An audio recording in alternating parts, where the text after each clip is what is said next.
Vijayanagara channel ವೀಕ್ಷಕರಿಗೆ ನಮಸ್ಕಾರ. ವಿಜಯನಗರ ವಾರ್ತೆಗಳಿಗೆ ಸ್ವಾಗತ. ಮುಖ್ಯಾಂಶಗಳು.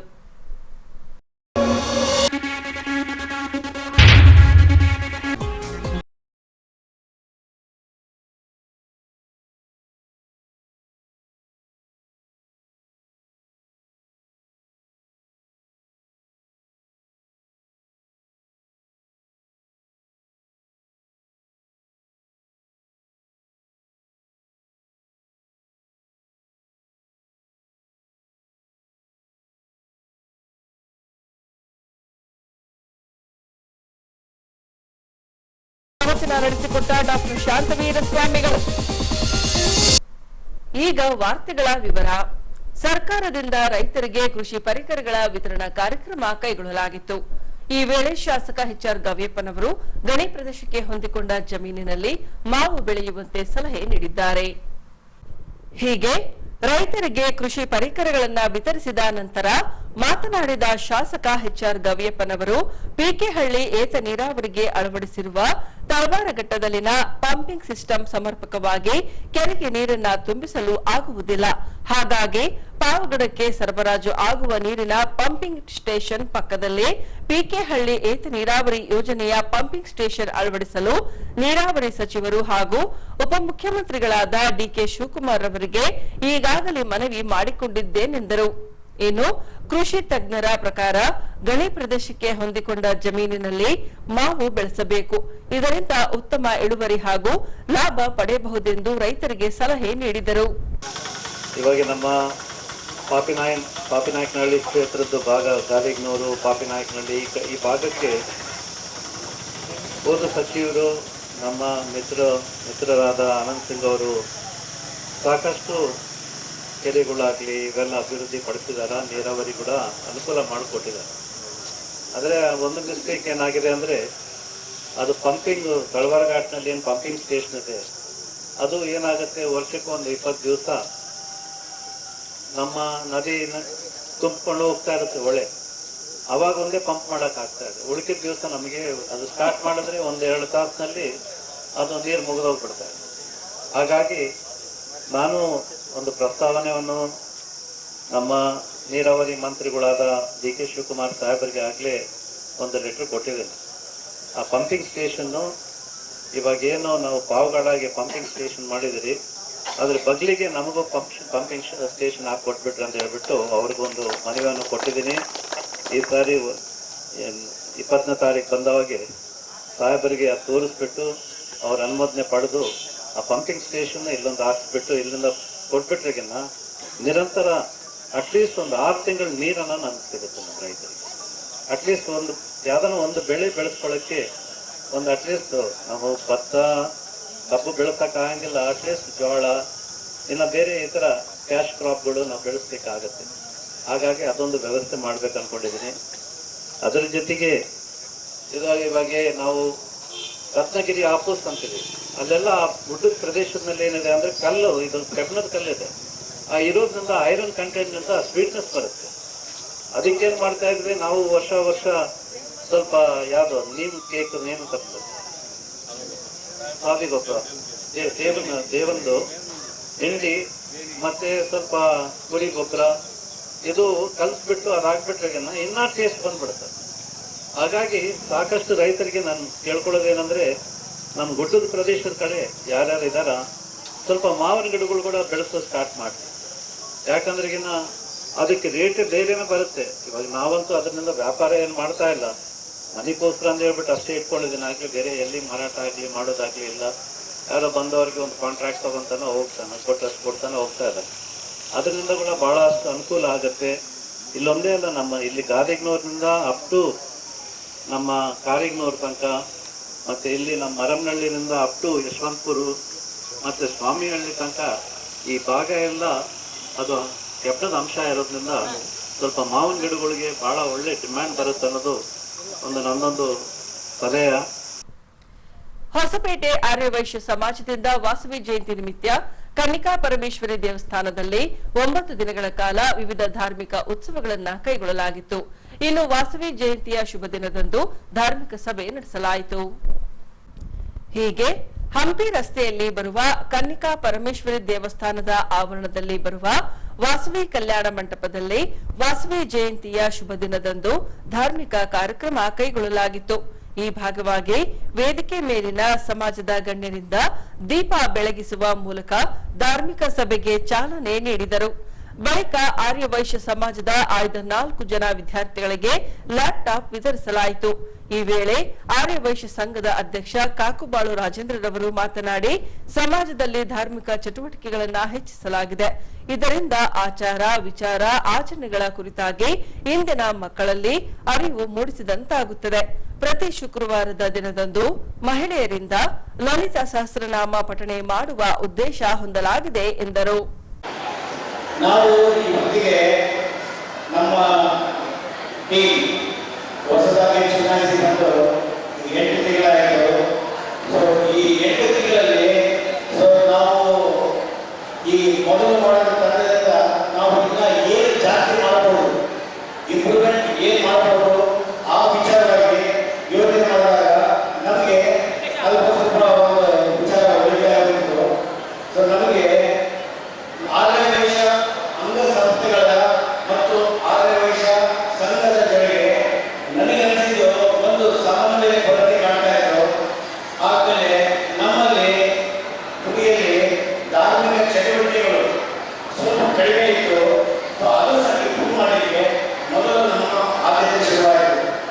ಅದರ ಪ್ರಕಾರ ಮೊದಲು ನಮ್ಮ ಎಲ್ಲ ಅಂಗಸಂಸ್ಥೆ ಅಧ್ಯಕ್ಷರು ಕಾರ್ಯದರ್ಶಿಗಳು ನಮ್ಮ ಆರ್ಯವೈಶ್ಯ ಸಂಘದ ಟೀಮು ಕೂತ್ಕೊಂಡು ಎಲ್ಲ ಭಿನ್ನಾಭಿಪ್ರಾಯ ಏನಾದರೂ ಇದ್ರೂ ಕೂಡ ಬಗೆಹರಿಸಿಕೊಂಡು ಎಲ್ಲ ಒಟ್ಟಾಗಿ ಚೆನ್ನಾಗಿ ಮುನ್ನಡೆಸಿಕೊಂಡು ಹೋಗೋಣ ಅಂತೇಳಿ ತಿಳುವಳಿಕೆ ಮಾಡಿಕೊಂಡು ಅದರ ಪ್ರಕಾರ ಈಗ 8 ತಿಂಗಳಲ್ಲಿ ಸ್ವಲ್ಪ ನಮ್ಮ ಧಾರ್ಮಿಕ ಕಾರ್ಯಕ್ರಮಗಳು ಜಾಸ್ತಿ ಮಾಡಿದರೆ ನಮ್ಮ ಗುಡಿಗೆ ಬರುವ ಭಕ್ತಾದಿಗಳ ಸಂಖ್ಯೆಗಳು ಜಾಸ್ತಿ ಆಗುತ್ತೆ, ಆ ಗುಡಿಗೆ ಲಕ್ಷಣಗಳು ಚೆನ್ನಾಗಿರುತ್ತೆ ಅಂತೇಳಿ ನಾವು ಆ ವಿಚಾರದಿಂದ ನಮ್ಮ ಸಮನ್ವಯ ಕೊರತೆ ಇರಲಾರದೆ ಸಮನ್ವಯ ಸಾಧಿಸಿದ ಮೇಲೆ ನಮ್ಮ ಸಂಘದಿಂದ ಅಂದರೆ ನಮ್ಮ ಆರೋಗ್ಯ ಸಂಘದಿಂದ ನಮ್ಮ ಅಂಗಸಂಸ್ಥೆಗಳಿಂದ ನಾವು ವೆಂಕಟೇಶ್ವರ ಕಲ್ಯಾಣ, ಆಮೇಲೆ ವೈಕುಂಠ ಏಕಾದಶಿ, ಗಿರಿಜಾ ಕಲ್ಯಾಣ, ನಮ್ಮ ಮಹಿಳಾ ಸಂಘದಿಂದ ಗಜಗೋಡಿ ಕೂಟ, ಆಮೇಲೆ ಎಲ್ಲ ಕಂಟಿನ್ಯೂ ಆಗಿ ಒಂದು 8 ತಿಂಗಳಲ್ಲಿ ಸಿಕ್ಕಾಪಟ್ಟೆ ಪ್ರೋಗ್ರಾಮ್ಸ್ ಮಾಡಿ ಈಗ ಭಕ್ತಾದಿಗಳ ಸಂಖ್ಯೆ ಬರೋದು ಜಾಸ್ತಿ ಆಗಿದೆ. ಇದು ನಮಗೆ ಒಂದು ಸಂತೋಷದ ವಿಷಯ. ಆಮೇಲೆ ಒಂದು ಪಲ್ಲಕ್ಕಿ ಉತ್ಸವ ಪ್ರತಿ ಶುಕ್ರವಾರ ಮಾಡ್ತಾ ಇದ್ವಿ. ಪ್ರತಿ ಶುಕ್ರವಾರ ಮಾಡ್ತಾ ಇದ್ದರೆ ಭಕ್ತಾದಿಗಳ ಸಂಖ್ಯೆ ಸ್ವಲ್ಪ ಕಡಿಮೆ ಇತ್ತು. ಅದ್ರ ಬಗ್ಗೆ ನಾವು ಮಹಿಳಾ ಸಂಘದ ಅಧ್ಯಕ್ಷರು ಹಾಗೂ ಕೆಲವು ಮಹಿಳಾ ಮಂಡಳಿಗಳ ಜೊತೆಗೆ ಡಿಸ್ಕಸ್ ಮಾಡಿ ಒಂದು ಅವತ್ತಿನ ದಿನ ಲಲಿತಾ ಸಹಸ್ರನಾಮಾವಳಿ ಇಂಟ್ರೊಡ್ಯೂಸ್ ಮಾಡಿದ್ವಿ. ಆ ಥರ ಇಂಟ್ರೊಡಕ್ಷನ್ ಆದಮೇಲೆ ಈಗ ಪಲ್ಲಕ್ಕಿ ಉತ್ಸವ ಜೊತೆಗೆ ಲಲಿತಾ ಸಹಸ್ರನಾಮಾವಳಿ ಸೇರಿದ ಬರುವ ಭಕ್ತಾದಿಗಳ ಬರುವ ಸಂಖ್ಯೆ ಜಾಸ್ತಿಯಾಗಿ ಈಗ ಪ್ರತಿ ವಾರ ಪ್ರತಿ ಶುಕ್ರವಾರ ಸಾಯಂಕಾಲ ನೀವು ನೋಡಿದ್ರೆ 50ರಿಂದ 75 ಜನ ಪ್ರತಿ ವಾರ ಭಕ್ತಾದಿಗಳ ದರ್ಶನವನ್ನು ತುಳಿದಾಗಿ ಹೋಗ್ತಾರೆ. ವಿದ್ಯುತ್ ಆದಷ್ಟು ಉಪಯುಕ್ತಕಾರಿಯೋ ಅಷ್ಟೇ ಅಪಾಯಕಾರಿಯೂ ಹೌದು. ನಿರ್ಲಕ್ಷ್ಯ ವಹಿಸಿದ್ದಲ್ಲಿ ಪ್ರಾಣಾಪಾಯ ತಪ್ಪಿದ್ದಲ್ಲ. ಹಾಗಾಗಿ ವಿದ್ಯುತ್ ಸರಬರಾಜು ಇಲಾಖೆಯು ತುಂಬಾನೇ ಜಾಗರೂಕತೆಯಿಂದ ಕರ್ತವ್ಯ ನಿರ್ವಹಿಸಬೇಕಿದೆ. ಇದಕ್ಕೆ ಬಸವಣ್ಣ ಕಾಲುವೆ ಪಕ್ಕದಲ್ಲಿರುವ ವಾಲಿಕೊಂಡ ವಿದ್ಯುತ್ ಕಂಬಗಳೇ ಸಾಕ್ಷಿ. ಸೋಗೆ ಮಾರುಕಟ್ಟೆಯಿಂದ ಬಸವೇಶ್ವರ ಬಡಾವಣೆ ಮುಖಾಂತರ 100 ಹಾಸಿಗೆ ಆಸ್ಪತ್ರೆಗೆ ಸಂಪರ್ಕ ಕಲ್ಪಿಸುವ ಬಸವಣ್ಣ ಕಾಲುವೆ ಪಕ್ಕದ ಈ ರಸ್ತೆ ಸದಾ ವಾಹನಗಳ ದಟ್ಟಣೆಯಿಂದ ಕೂಡಿರುತ್ತದೆ. ಜಿಲ್ಲೆಯಲ್ಲಿ ಇತ್ತೀಚೆಗೆ ಭಾರೀ ಮಳೆ ಗಾಳಿಯ ಅಬ್ಬರ ಹೆಚ್ಚಾಗಿದೆ. ರೈತರು ಬೆಳೆದ ಭತ್ತ, ಬಾಳೆ, ಕಬ್ಬು ನೆಲ ಕಚ್ಚುತ್ತಿವೆ. ಹೀಗೆ ವಾಲಿಕೊಂಡ ವಿದ್ಯುತ್ ಕಂಬ ಬಿರುಗಾಳಿಗೆ ನೆಲಕ್ಕೆ ಅಪ್ಪಳಿಸುವ ಸಾಧ್ಯತೆ ಇದೆ. ಹಾಗಾಗಿ ಅಪಘಾತ ಸಂಭವಿಸುವ ಮುನ್ನ ಕಂಬವನ್ನ ಸರಿಪಡಿಸಬೇಕೆಂದು ಡಿವೈಎಫ್ಐ ಸಂಘಟನೆಯ ಮುಖಂಡ ಹಾಗೂ ವಕೀಲರು ಆಗಿರುವ ಬಿಸಾಟಿ ಮಹೇಶ್ ರವರು ಜೆಸ್ಕಾಂ ಹಾಗೂ ನಗರಸಭೆಗೆ ಒತ್ತಾಯಿಸಿದ್ದಾರೆ. ಹೊಸಪೇಟೆಯ ಬಸವೇಶ್ವರ ಬಡಾವಣೆ ಪಕ್ಕ ಇರುವಂಥ ಬಸವಣ್ಣ ಕಾಲುವೆ ಹತ್ರ ಏನು KEB ಅವರು ಲೈಟಿನ ಕಂಬಗಳನ್ನು ಹಾಕಿದ್ದಾರೆ. ಈ KEB ಅವರು ಲೈಟಿನ ಕಂಬಗಳು ಇವತ್ತು ಸಂಪೂರ್ಣವಾಗಿ ಬೆಂಡ್ ಆಗಿದ್ದಾವೆ. ಜನಸಾಮಾನ್ಯರಿಗೆ ಮತ್ತು ಮಕ್ಕಳಿಗೆ ಬಹಳ ಮುಖ್ಯವಾಗಿ ಅಪಾಯವನ್ನು ಒಡ್ತಾ ಇದೆ ಅಂತಂದು ಎದುರಿಗೆ ಕಾಣ್ತಾ ಇದೆ. ಇವತ್ತು KEB ಮತ್ತು ನಗರಸಭೆ ಎಷ್ಟು ನಿರ್ಲಕ್ಷ್ಯ ವಹಿಸಿದೆ ಅಂತ ಹೇಳಿದ್ರೆ ಈ ಕಂಬಗಳು ನೇರವಾಗಿ ನೋಡಿದ ತಕ್ಷಣ ಗೊತ್ತಾಗುತ್ತದ್ದು ಬೀಳುವಂಥ ಪರಿಸ್ಥಿತಿಯಲ್ಲಿದ್ದಾವೆ. ಆದರೆ KEB ಆಗಿರ್ಬೋದು ಅಥವಾ ನಗರಸಭೆ ಆಗಿರ್ಬೋದು ಅದನ್ನು ನೋಡಿದರೂ ಸಹ ನೋಡಲಾರ್ದಂಥ ಪರಿಸ್ಥಿತಿಯಲ್ಲಿ ನಿರ್ಲಕ್ಷ್ಯ ಮಾಡ್ತಾ ಇದೆ. ಇನ್ನು ಮುಂದಿನ ದಿನಗಳಲ್ಲಿ ಮಳೆ ಬರ್ತಾ ಇದೆ, ಮತ್ತು ಗಾಳಿ ಬರ್ತದೆ. ಆ ಸಂದರ್ಭದಲ್ಲಿ ಅದು ಬೀಳುವಂಥ ಸಾಧ್ಯತೆಗಳು ಹೆಚ್ಚಿದ್ದಾವೆ. ಅಲ್ಲಿ ಶಾಲೆಗಳಿದ್ದಾವೆ, ಅದೇ ರೀತಿ ಆಸ್ಪತ್ರೆಗಳಿದ್ದಾವೆ. ಅತಿ ಹೆಚ್ಚು ಜನ ಅಲ್ಲಿ ಓಡಾಡ್ತಾರೆ. ಯಾಕಂದರೆ ಬಸವಣ್ಣ ಕಾಲುವೆ ಪಕ್ಕದಲ್ಲಿರುವಂಥ ಪ್ರದೇಶದೊಳಗೆ ಬೆಳಿಗ್ಗೆ ಒಂದು 5 ಗಂಟೆಲಿಂದನೂ ಸಹ ರಾತ್ರಿ ಒಂದು 11-11:30 ತನಕ ಸಹ ಅಲ್ಲಿ ಸಂಚಾರದ ವ್ಯವಸ್ಥೆ ಇರ್ತದೆ. ಜನ ವಾಕಿಂಗಿಗೂ ಹೋಗ್ತಾ ಇದ್ದಾರೆ. ಅಲ್ಲಿ KPCL ಶಾಲೆಗಳು ಇದ್ದಾವೆ, ಸಪ್ತಗಿರಿ ಶಾಲೆನೂ ಇದೆ, ಆಸ್ಪತ್ರೆ ಇದ್ದಾವೆ, ಸ್ಕ್ಯಾನಿಂಗ್ ಸೆಂಟ್ರ್ ಇದೆ. ಅದರ ಸಮಸ್ಯೆ ಏನಂತಂದರೆ KEB ಆಗಿರ್ಬೋದು, ನಗರಸಭೆ ಆಗಿರ್ಬೋದು, ಅದನ್ನು ಸರಿಪಡಿಸುವಂಥ ಯಾವುದೇ ರೀತಿಯಾದಂಥ ಒಂದು ಕ್ರಮವನ್ನು ಕೈಗೊಂಡಿಲ್ಲ.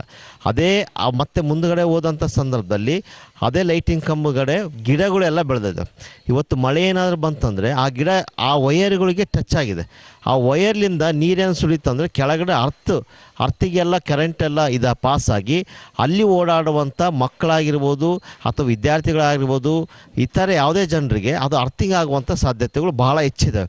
ಆದರೆ ಇವತ್ತು ಇವೆಲ್ಲ ಪರಿಸ್ಥಿತಿಗಳು ಇದ್ರೂ ಸಹ ಇದೇ ರೀತಿ ನಮ್ಮ ನಗರದೊಳಗಡೆ ಅನೇಕ ಕಡೆಗಳಲ್ಲಿ ಇದೇ ರೀತಿ ಪರಿಸ್ಥಿತಿ ಇದೆ.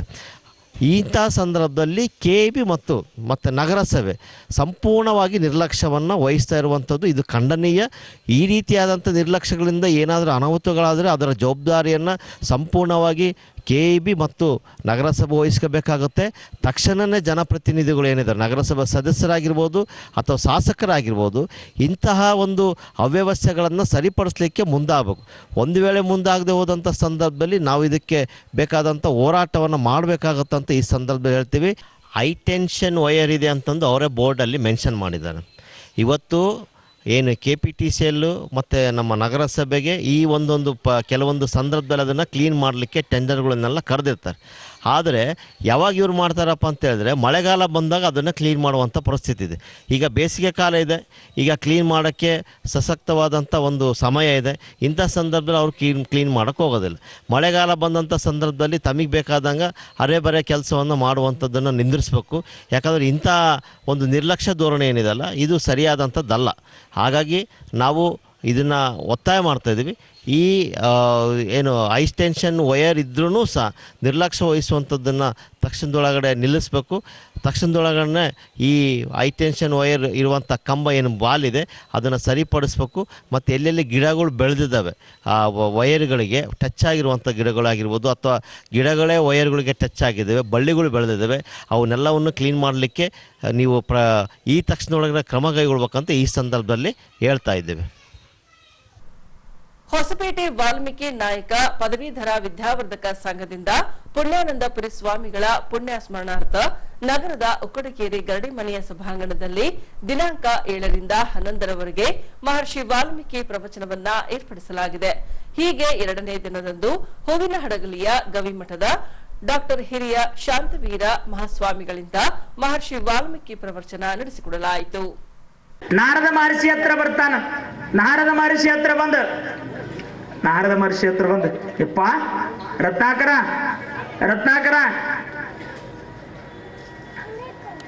ನೀನು ಬಹಳ ತ್ರಾಸು ತಗೋಬೇಡ ಯಪ್ಪ ವಾಲ್ಮೀಕಿ, ಯಪ್ಪ ನಾರದ ಮಹರ್ಷಿ, ನೋಡು ನಾನು ಏನ ತಿಳ್ಕೊಂಡಿದ್ದ ಈ ಪ್ರಪಂಚ ಬ್ಯಾರೇನ ಐತಿ. ನಾ ಏನು ಪಾಪ ಮಾಡ್ತೀನಲ್ಲ ಅದನ್ನೆಲ್ಲ ನನ್ನಿಂದ ನನ್ನ ಜೊತೆ ಇದ್ದವ್ರಿಗೆಲ್ಲ ಬರ್ತೈತಿ ಅಂತ ತಿಳ್ಕೊಂಡಿದ್ದೆ. ಯಾರು ನನ್ನ ಪಾಪಗಳನ್ನು ತೆಗೆದುಕೊಳ್ಳುವುದಿಲ್ಲ, ನನ್ನ ಪಾಪ ನನಗ ಇರ್ತಾವು. ದಯಮಾಡಿ ನನ್ನ ಕ್ಷಮೆಯನ್ನ ಮಾಡಿ ನನಗೆ ಒಳ್ಳೆಯ ಮಾರ್ಗವನ್ನು ಕೊಡು ಅಂದಾಗ ಆತ ನಾನು ನಿನಗೆ ಒಳ್ಳೆಯ ಮಾರ್ಗ ಕೊಡ್ತೀನಿ, ನೀ ಹೇಳ್ದಂಗೆ ಕೇಳಬೇಕು. ಆಯ್ತು ಹಂಗನ ನಿನಗೊಂದು ಮಂತ್ರವನ್ನ ಉಪದೇಶವನ್ನ ಮಾಡ್ತೀನಿ, ಅದನ್ನ ನೀ ಹೇಳು. ಯಾವುದು? ನೋಡು, ನೀವೊಬ್ಬ ದೊಡ್ಡ ವ್ಯಕ್ತಿ ಆಗ್ತಿ, ಅದಕ್ಕ ಈ ಮಂತ್ರವನ್ನ ಉಪದೇಶ ಮಾಡ್ತೀನಿ, ಅದನ್ನ ಹೇಳು. ಯಾವುದು? ರಾಮ ರಾಮ ರಾಮ. ಅಣ್ಣಾಕ ಬರಲಿಲ್ಲ. ಅವಾಗ ಹೇಳ್ತಾನ, ನೋಡಪ್ಪ ನಿನಗೆ ಅಣ್ಣಾಕ ಬರುದಿಲ್ಲ, ನಾ ಹೇಳ್ದಂಗೆ ಹೇಳು. ಏನು? ಮರ ರಾಮ ರಾಮ ರಾಮ ರಾಮ ರಾಮ ರಾಮ ರಾಮ ರಾಮ ರಾಮ ರಾಮ ರಾಮ ರಾಮ ಅನ್ಕೊಂತ ತಪಸ್ಸು ಮಾಡ್ತಾನಂತ. ಎಷ್ಟು ವರ್ಷ ತಪಸ್ಸು ಮಾಡಿದ್ದ ಗೊತ್ತಿಲ್ಲ. ಇವನ ತಪಸ್ಸಿಗೆ ಮುಂದೆ ಏನಾಗಿತ್ತಂದ್ರ ಎಷ್ಟು ಪ್ರಜ್ಞಾಹೀನನಾಗಿ ತಪಸ್ಸು ಮಾಡಿದ್ನಂದ್ರ ರಾಮ ರಾಮ ರಾಮ ರಾಮ ರಾಮ ರಾಮ ರಾಮ ರಾಮ ರಾಮ ಅನ್ಕೊಂತ ಕೂತಿರುವಂತಹ ರತ್ನಾಕರನ ಸುತ್ತಲೂ ಹುತ್ತು ಬೆಳೆದು ನಿಂತು. ರತ್ನಾಕರನ ಸುತ್ತಲೂ ಹುತ್ತು ಬೆಳೆದು ನಿಂತು. ಹುತ್ತು ಬೆಳೆದಾಗ ಅಲ್ಲಿ 4-5 ಜನ ಋಷಿಗಮಣಿಗಳು ಹೋಗ್ತಾ ಇದ್ರಂತ. ಇದು ಮಣ್ಣಿನ ಹುತ್ತೈತಿ. ಇಲ್ಲಿಂದ ರಾಮ ರಾಮ ರಾಮ ಅನ್ನುವಂತಹ ಶಬ್ದ ಬರಾಕತ್ತೈತಿ. ಯಾರಿರ್ಬೋದು ಒಳಗ, ಯಾರಿರ್ಬೋದು ಒಳಗಂತೇಳಿ ಆ ಹುತ್ತವನ್ನು ಒಡೆದು ನೋಡ್ತಾರ. ರತ್ನಾಕರ ಗಡ್ಡವನ್ನು ಬಿಟ್ಟುಕೊಂಡು ನೀಲವಾದಿರುವಂತಹ ಶರೀರದೊಂದಿಗೆ ರಾಮನಾಮ ಸ್ಮರಣೆಯನ್ನ ಮಾಡ್ತಾ ಇದ್ದಾನ. ನೋಡಿ ಆಶ್ಚರ್ಯ ಆದರು. ಅವಾಗ ಅವನು ಎಬ್ಬಿಸ್ತಾರಂತ, ನೋಡಪ್ಪ ನಿನ್ನ ಭಕ್ತಿಗೆ ಶ್ರೀರಾಮ ಒಲದ ಒಲಿತಾನ, ಭಗವಂತ ಒಲದ ಒಲಿತಾನ. ನೀನಿನ್ನು ಎಲ್ಲೋ ನಿನ್ನ ಹೆಸರು ಏನಂದ್ರ ಬರೀ ರತ್ನಾಕರ ಅಲ್ಲ, ವಾಲ್ಮೀಕ ಅಂತಂದ್ರ ಹುತ್ತ. ಸಂಸ್ಕೃತದೊಳಗ ವಾಲ್ಮೀಕ ಅಂದ್ರ ಹುತ್ತ. ಹುತ್ತದೊಳಗ ಕೂತು ತಪಸ್ಸು ಮಾಡಿರೋದ್ರ ಸಂಬಂಧ ಆತನ ಹೆಸರು ರತ್ನಾಕರ ಹೋಗಿ ವಾಲ್ಮೀಕಿ ಅನ್ನುವ ಹೆಸರು ಬಂತು. ವಾಲ್ಮೀಕಿ ಅನ್ನುವ ಹೆಸರು ಬಂತು. ಅದಕ್ಕೆ ವಾಲ್ಮೀಕಿ ಮಹರ್ಷಿ ಆದ. ಮುಂದೆ ಬಹಳ ದೊಡ್ಡ ವ್ಯಕ್ತಿ ಆಗ್ತಾನೆ. ವಾಲ್ಮೀಕಿ ಮಹರ್ಷಿಗಳು ಏನು ಬರೆದರು? ಬರೀ ಸಾಹಿತ್ಯ ಬರೆಯುವುದಲ್ಲ. ಎಲ್ಲರೂ ಸಾಹಿತ್ಯ ಬರೀತಾರ. ಕತಿ ಬರೋದಂದ್ರೆ ರಸಗಳನ್ನ ಸೇರಿಸಿ ಎಲ್ಲರೂ ಬರೀತಾರ. ಈಗೇನ ಎಲ್ಲರೂ ಕವಿಗಳಾಗ್ಯಾರ, ಎಲ್ಲರೂ ಕವನಗಾರರಾಗ್ಯಾರ, ಎಲ್ಲರೂ ಸ್ಟೇಟಸ್ನಾಗ ತಮ್ಮದ ಲೈನ್ ಹಾಕೋತಾರ. ಭಾಳ ಚಂದ ಐತಿ. ಎಲ್ಲರೂ ತಮ್ಮದ ಸೃಷ್ಟಿ ಮಾಡ್ಕೊಂಡು ಆರಾಮದ. ಆದ್ರೆ ರಾಮಾಯಣ ಯಾಕೆ ಶ್ರೇಷ್ಠ ಆಯ್ತು, ರಾಮಾಯಣ ಯಾಕೆ ಜಗತ್ ಪ್ರಸಿದ್ಧ ಆಯ್ತು, ರಾಮಾಯಣ ಯಾಕೆ ಜಗತ್ ಪೂಜನೀಯ ಆಯ್ತು ಅನ್ನೋದನ್ನ ತಾವು ತಿಳ್ಕೊಳ್ಬೇಕು. ಯಾಕೆ ಆಯ್ತಪ್ಪ ಅಂತಂದ್ರೆ ರಾಮಾಯಣದೊಳಗೆ ಬರೀ ಕತಿ ಅಡಗಿಲ್ಲ, ನಮ್ಮ ಬದುಕಿನ ವ್ಯತ್ಯಯ ಅಡಗೈತೆ ಅದರೊಳಗೆ. ನೋಡ್ರಿ, ಪ್ರತಿ ಕ್ಷಣನೂ ಒಂದೊಂದು ವಿಷಯಗಳು ಕೂಡ ನಮ್ಮ ಬದುಕಿನೊಳಗೆ ನಡೆದಿರುವಂತಹ ಘಟನೆಗಳು ಅದರೊಳಗೆ ನಡೀತಾವ. ಯುದ್ಧಗಳೆಲ್ಲ ಮುಗಿದಿತ್ತು. ಲಂಕೆಯನ್ನು ನೋಡಿರುವಂತಹ ಲಕ್ಷ್ಮಣ ರಾಮನ ಹತ್ರ ಹೋಗ್ತಾನಂತ. ರಾಮನ ಕೇಳ್ತಾನಂತ, ರಾಮ 14 ವರ್ಷ ವನವಾಸ ಮುಗಿತು, 14 ವರ್ಷ ವನವಾಸ ಮುಗಿತು. ನೋಡು ಅಲ್ಲಿ ಭರತ ಅದನ, ಅಯೋಧ್ಯವನ್ನ ಭರತ ನೋಡ್ಕೊಳ್ತಾನ. ಈ ಲಂಕಾ ದೀಪದಿಂದ ಎಷ್ಟು ಚಂದ ಐತಿ, ಎಷ್ಟು ಶೃಂಗಾರಗೊಂಡೈತಿ, ಎಷ್ಟು ಚಂದ ಮೂರ್ತಿಗಳದಾವು, ಎಷ್ಟು ಚಂದ ಶಿವಾಲಯಗಳದಾವು. ಇದು ಬಹಳ ಚಂದ ಪ್ರಕೃತಿಯಿಂದ ಒಳಗೊಂಡೈತಿ, ನಾವು ಇಲ್ಲೇ ಇದ್ದು ಬಿಡು ಅಂದ. ಅವಾಗ ರಾಮ ಅಂತಾನ, ಇದು ನಮ್ಮ ಸಂಸ್ಕೃತಿ ಅಲ್ಲಪ್ಪ, ಇದು ನಮ್ಮ ಸಂಸ್ಕೃತಿ ಅಲ್ಲ. ಯಾವುದು ನಿನ್ನ ಸಂಸ್ಕೃತಿಯಪ್ಪ ಅಂತಂದ್ರೆ ಅವತ್ತ ಹೇಳಿದ, ಜನನಿ ಜನ್ಮ ಭೂಮಿಶ್ಚ ಸ್ವರ್ಗಾದಪಿ ಘರಿಯಸೆ. ನೀ ಸ್ವರ್ಗಕ್ಕೆ ಹೋದ್ರು, ಶ್ರೀಲಂಕಾ ಅನ್ನುವಂತಹ ಸ್ವರ್ಗದೊಳಗಿದ್ರೂ ಇದು ಸ್ವರ್ಗವಲ್ಲ. ಇಲ್ಲಿ ಬಂಗಾರ ಇದ್ರ, ಇಲ್ಲಿ ಒಡವಿ ಇದ್ರ, ಇಲ್ಲಿ ಅರಮನೆ ಇದ್ರ, ಇಲ್ಲಿ ಕುಡಿಯಾಕ ನೀರಿದ್ರು, ಅಮೃತ ಇದ್ರು ಇದು ಸ್ವರ್ಗವಲ್ಲ. ಯಾವುದು ಸ್ವರ್ಗ ಅಂತಂದ್ರೆ ನೀ ಹುಟ್ಟಿರುವಂತಹ ಜಾಗ, ನೀ ಬೆಳೆದಿರುವಂತಹ ಜಾಗ ಮಾತ್ರ ಅದು ಸ್ವರ್ಗ ಆಗ್ತದೆ. ಜನನಿ ಜನ್ಮಭೂಮಿಶ್ಚ ಸ್ವರ್ಗಾದಪಿ ಗರಿಯಸೆ. ಇದ್ರೊಳಗ ಈ ಕಥೆಯನ್ನ ವಾಲ್ಮೀಕಿ ಮಹರ್ಷಿಗಳು ಎದಕ್ಕೆ ಬರೆದ್ರಪ್ಪ ಅಂತಂದ್ರೆ ನೋಡ್ಬೇಕು ನೀವು. ಇವತ್ತು ನಮ್ಮ ದೇಶ ಬಿಟ್ಟು ಬೇರೆ ದೇಶಕ್ಕೆ ಹೋಗಿರುವಂತಹ ಜನಗಳು ಇಲ್ಲೇ ಇದ್ದುಕೊಂಡು ಆರಾಮ ನಮ್ಮ ಇಂಡಿಯನ್ ನ್ಯೂಸ್ ಪೇಪರ್ ಹಿಡ್ಕೊಂಡು, ನಮ್ಮ ಇಂಡಿಯಾಗ ಮಾಡಿರುವಂತಹ ಚಾ ಕಪ್ ಹಿಡ್ಕೊಂಡು, ಆ ಚಾ ಕಪ್ ಸದ್ಯಕ್ಕೆ ಮೇಕ್ ಇನ್ ಇಂಡಿಯಾ, ಕೆಳಗೆ ಕೂತಿರುವಂತಹ ಚೇರ್ ಮೇಕ್ ಇನ್ ಇಂಡಿಯಾ, ಮುಂದೆ ಇದಿರುವಂತಹ ಟೇಬಲ್ ಮೇಕ್ ಇನ್ ಇಂಡಿಯಾ, ತಾ ಇರುವುದು ಇಂಡಿಯಾದಾಗನ, ಮಣಿ ಇರುವುದು ಇಂಡಿಯಾದೊಳಗನ, ಕೂತ್ಕೊಂಡು ನ್ಯೂಸ್ ಪೇಪರ್ ನೋಡಿ ಏನಂತಿರ್ತಾನ, ನಮ್ಮ ದೇಶ ಹಾಳಾಗೈತಿ, ನಮ್ಮ ಭಾಷೆ ಮ್ಯಾಗ ಅಭಿಮಾನ ಇಲ್ಲ, ಕನ್ನಡ ಮಾತಾಡಕ ಯಾರು, ಎಲ್ಲರೂ ಕನ್ನಡನ ಮಾತಾಡ್ತಾರ, ಇನ್ನು ಸಣ್ಣ ಜನ ಅದಾರ, ಇವಕ್ಕೆ ಯಾವಕ್ಕೂ ನಾಲೆಜ್ ಇಲ್ಲ, ಇಂಗ್ಲಿಷ್ ಬರೋದಿಲ್ಲ, ಇವೆಲ್ಲ ಹಾಳಾಗೋಕ್ಕವು. ನೋಡ್ರಿ, ವಿದೇಶದಾಗಿದ್ದವ್ರು ನಮ್ಮನ್ನು ಬೈಯೋದಿಲ್ಲ, ನಾವೇನು ಕೂತೇವಲ್ಲ, ನಮ್ಮ ದೇಶ ಯಾವಾಗ ಉದ್ಧಾರ ಆಕತ್ರಿ, ನಾವ್ ಯಾವಾಗ ಉದ್ಧಾರ ಆಕೇವು ಅಂತಂದ್ರೆ ನಡೀತಾನ. ಮೊದಲು ಹೇಳ್ತೇನಲ್ಲ, ನನ್ನ ದೇಶದ ಮೇಲೆ, ನನ್ನ ತಾಯಿಯ ಮೇಲೆ, ನನ್ನ ಮನೆಯ ಮೇಲೆ ನನ್ನ ಮಕ್ಕಳ ಮ್ಯಾಗ ಅಭಿಮಾನವನ್ನ ಇಟ್ಟಾಗ ಮಾತ್ರ ನೀನು ರಾಮನಂತಹ ವ್ಯಕ್ತಿ ಆಗಾಕ ಸಾಧ್ಯ, ಇಲ್ಲ ಅಂತಂದ್ರ ದುಷ್ಟ ವ್ಯಕ್ತಿ ಆಗ್ತೀಯ. ಅದಕ್ಕೆ ಅವ್ರು ಹೇಳಿದ್ರು, ನೀ ಹುಟ್ಟಿರುವಂತಹ ಜಾಗ, ನೀ ಬೆಳೆದಿರುವಂತಹ ಜಾಗವೇ ಸ್ವರ್ಗ, ಇನ್ನೊಂದು ಯಾವುದು ಸ್ವರ್ಗ ಆಗಾಕ ಸಾಧ್ಯ ಇಲ್ಲ ಅನ್ನೋದು ರಾಮ ಸಂದೇಶ ಆಗ್ತದೆ. ಅದಕ್ಕೆ ತಾವೆಲ್ಲರೂ ಅರ್ಥ ಮಾಡ್ಕೊಂಡು ಬದುಕ್ರಿ. ಅವರು ಒಬ್ಬ ರತ್ನಾಕರ ಹೋಗಿ ವಾಲ್ಮೀಕಿಯಾಗಿ ಬದಲಾದ. ಎಲ್ರಿಗೂ ಬದಲಾಗೋ ಸಮಯ ಬದಲಾಗಲೇಬೇಕು. ಟರ್ನಿಂಗ್ ಪಾಯಿಂಟ್ ಅನ್ನೋದು ಬಹಳ ಮುಖ್ಯ. ಎಲ್ಲರೂ ಬದಲಾಗಬೇಕು. ಬೇಡರ ಕಣ್ಣಪ್ಪ ಹೆಂಗಿದ್ದ? ಯಾರ್ದೋ ಒಬ್ಬರು ಸಂಘ ಮಾಡಿದ, ಕಣ್ಣಪ್ಪ ಅನ್ನುವಂತಹ ದೊಡ್ಡ ವ್ಯಕ್ತಿ ಆದ. ಕಳ್ಳ ಪೆದ್ದೆ ಶರಣ ಆಗ್ತೇಳಿ ಒಬ್ಬ ಆಗಿ ಹೋದ. ಬರೀ ಕಳ್ಳತನ ಮಾಡ್ತಿದ್ದ. ಬಸವನನ್ನ ಸಂಘ ಮಾಡಿದ, ಶರಣ ಆದ. ಎಂತಿಂತಹ ದೊಡ್ಡ ವ್ಯಕ್ತಿಗಳು. ಅಕ್ಕ ಮಹಾದೇವಿ ಹಿಂದೆ ಕಾಮದ ಕೌಶಿಕ ಅಂತೇಳಿ ಒಬ್ಬ ಇದ್ದ. ಕೌಶಿಕ ಮಹಾರಾಜ ಅಕ್ಕ ಮಹಾದೇವಿಯನ್ನ ನೋಡಿ, ನಾನು ಈ ಸಂಘ ಬಿಟ್ಟು ನಾನು ಒಬ್ಬ ಶರಣ ಆಗ್ಬೇಕಂತೇಳಿ ಮಹಾಂತನಾದ. ಎಲ್ಲವೂ ಸಂದರ್ಭ. ನಾವು ಬದಲಾಗಬೇಕಂದ್ರೆ ಸಂದರ್ಭ ಕೂಡಿ ಬರಬೇಕು. ಒಬ್ಬ ಕೆಟ್ಟ ವ್ಯಕ್ತಿ ಒಳ್ಳೆಯವನ ಆಗುವಂತಹ ಸಂದರ್ಭ. ಒಬ್ಬ ರತ್ನಾಕರ, ಬೇಡ ರತ್ನಾಕರ, ವಾಲ್ಮೀಕಿ ಮಹರ್ಷಿ ಆಗುವಂತಹ ಸಂದರ್ಭ ಯಾವುದು ಅಂತಂದ್ರೆ ಯಾವಾಗ ನಾರದ ಮಹರ್ಷಿ ಬಂದು ಕೂಡಿದೋ ಅವಾಗ ಆತ ಬದಲಾಗಿ ವಾಲ್ಮೀಕಿ ಮಹರ್ಷಿ ಆದ. ಹಂಗ ನಿಮಗೆಲ್ಲರಿಗೂ ಬದಲಾಗುವಂತಹ ಸಂದರ್ಭ ಹಿಂಗ ಬಂದೈತಲ್ಲ. ವಾಲ್ಮೀಕಿ ಜಯಂತಿ ಮಾಡೋದು ದೊಡ್ಡದಲ್ಲ, ವಾಲ್ಮೀಕಿ ಮಹಿಮೆಯನ್ನ ತಿಳ್ಕೊಳ್ಳೋದು ಬಹಳ ದೊಡ್ಡದೈತಿ. ಇದರಿಂದ ನಾವು ಬದಲಾಗೋದು ಸಾಧ್ಯ ಐತೆ ಅನ್ನೋದನ್ನ ತಾವೆಲ್ಲರೂ ಅರ್ಥ ಮಾಡ್ಕೊಳ್ರಿ ಅನ್ನುವಂತಹ ಮಾತನ್ನ ತಮಗೆಲ್ಲರಿಗೂ ಹೇಳಿ ಈಗ ಪೊಲೀಸ್ ಪ್ರಕಟಣೆ. ಎಷ್ಟೇ ಹಳೆಯ ಬಂಗಾರವಿರ್ಲಿ, ಪಾಲಿಶ್ ಮಾಡಿದ ಮೇಲೆ ಹೊಸದೇ ರೀತಿಯಲ್ಲಿ ಕಾಣ್ತದೆ ತಾಯಿ, ನೋಡಿ.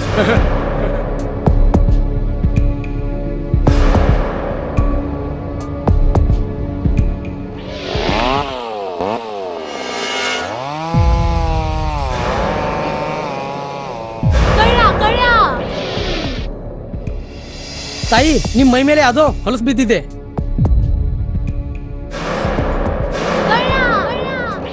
ಇಲ್ಲಿ ತಾಯಿ, ನಾನು ಪೊಲೀಸ್. ಅಲ್ಲಿ ಮುಂದೆ ದಾರಿಲಿ ದೊಡ್ಡ ಗಲಾಟೆ ಆಗಿದೆ. ಮತ್ ನೀವು ಇಷ್ಟೆಲ್ಲ ಒಡವೆ ಹಾಕೊಂಡು ತಿರುಗಾಡ್ತಾ ಇದ್ದೀರಾ. ಈ ಒಡವೆಗಳನ್ನ ಈ ವಸ್ತ್ರದಲ್ಲಿ ಕಟ್ಟಿ ಪರ್ಸ್ನಲ್ಲಿ ಇಡಿ. ಹಾಕಿ ಪರ್ಸ್ನಲ್ಲಿ ಇಡೋಣ. ಅಲ್ಲೇ ಮುಂದ್ಗಡೆ ಆಗಿದೆ. ಇದು ತಗೊಳ್ಳಿ ತಾಯಿ, ನಾನು ಬರ್ತೀನಿ. ಈ ಕಡೆಯಿಂದ ಹೋಗಿ.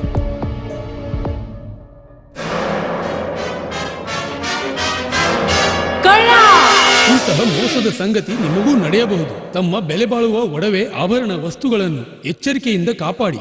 ಯಾವುದೇ ಮಾತುಗಳಿಗೆ ಮರುಳಾಗಬೇಡಿ. ಸಂಶಯಾಸ್ಪದ ರೀತಿಯಲ್ಲಿ ಯಾರಾದರೂ ಕಂಡು ಬಂದರೆ ಸಮೀಪದ ಪೊಲೀಸ್ ಠಾಣೆಯನ್ನು ಸಂಪರ್ಕಿಸಿ. ಈಗ ಕೊನೆಯಲ್ಲಿ ಮತ್ತೊಮ್ಮೆ ವಾರ್ತೆಗಳ ಮುಖ್ಯಾಂಶಗಳು.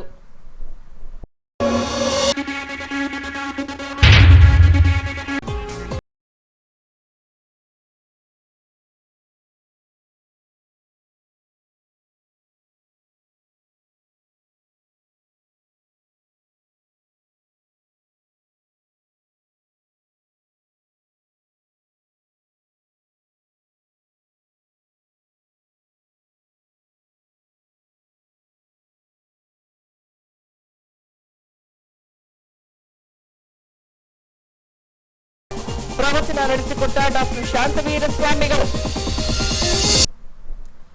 ಇಲ್ಲಿಗೆ ವಾರ್ತಾ ಪ್ರಸಾರ ಮುಕ್ತಾಯವಾಯಿತು. ವಂದನೆಗಳೊಂದಿಗೆ ನಯನ ಉಮೇಶ್.